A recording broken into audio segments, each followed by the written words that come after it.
রাখতে পারে নাই।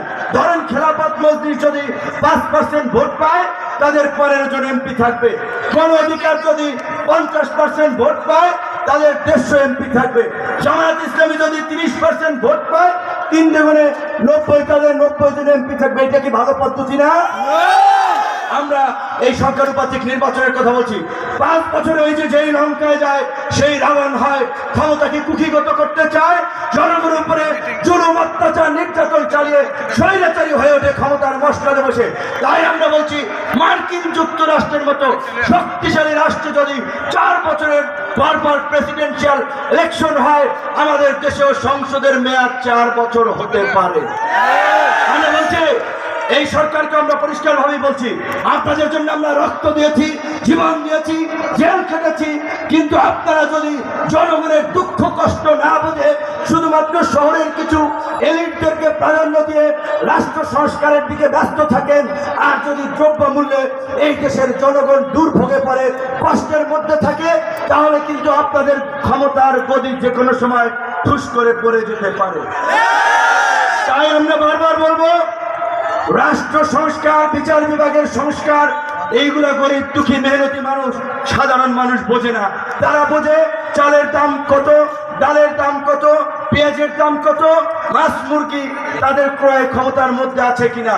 তাই সরকারকে বারে বারে অনুরোধ করব, 2007 সালের 111 সরকার যেভাবে লেজে গোবরে সবকিছু পাকিয়ে ফেলেছিল, যেভাবে একটা ব্যবসায়ীদের বিভিন্নভাবে মানুষকে ধরে করে একটা অস্থিরতা তৈরি করে শেষ পর্যন্ত একটা ফাঁদে পড়ে গিয়েছিল, আপনারা সেই 111-এর দিকে এগিয়ে যাবেন না।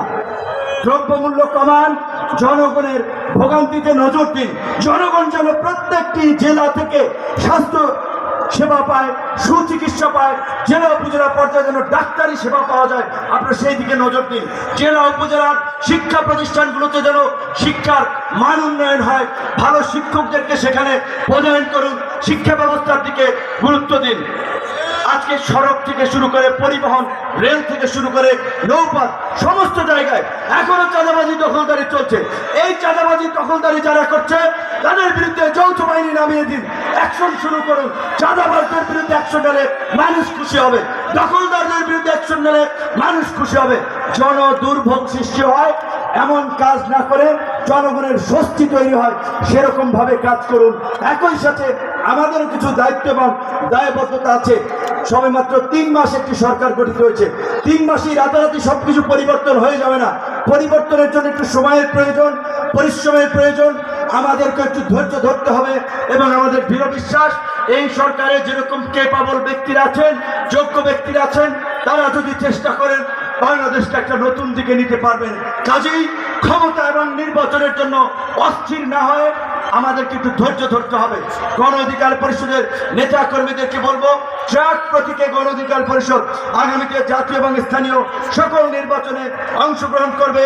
যারা গণ অধিকার পরিষদের পক্ষ থেকে প্রতিদ্বন্দ্বিতা করবেন, মানুষের সামনে নিজেদেরকে তুলে ধরুন, মানুষের জন্য কাজ করুন, মানুষের কাছে যান। মানুষের যে মানসিকতার এবং মনোজগতের যে পরিবর্তন আসছে রাজনীতিতে, সেই পরিবর্তন আসন্ন। কাজে আপনারা যদি গতানুগতিক প্রক্রিয়া এবং পদ্ধতিতে রাজনীতি করেন, মানুষ আপনাদেরকে পছন্দ করবে না। ইনশাল্লাহ গণ অধিকার পরিষদের হাত ধরে এদেশের রাজনীতি এবং রাষ্ট্র ব্যবস্থায় নতুন পরিবর্তন আসবে, নতুন সরকার গঠিত হবে, নতুন রাজনৈতিক বন্দোবস্ত প্রতিষ্ঠিত হবে এবং নেত্রকোনা গণ অধিকার পরিষদের একটা শক্ত এবং শক্তিশালী সাংগঠনিক জেলা হবে, সেই আশাবাদ ব্যক্ত রেখে আমি আমার বক্তব্য শেষ করছি। আসসালামু আলাইকুম।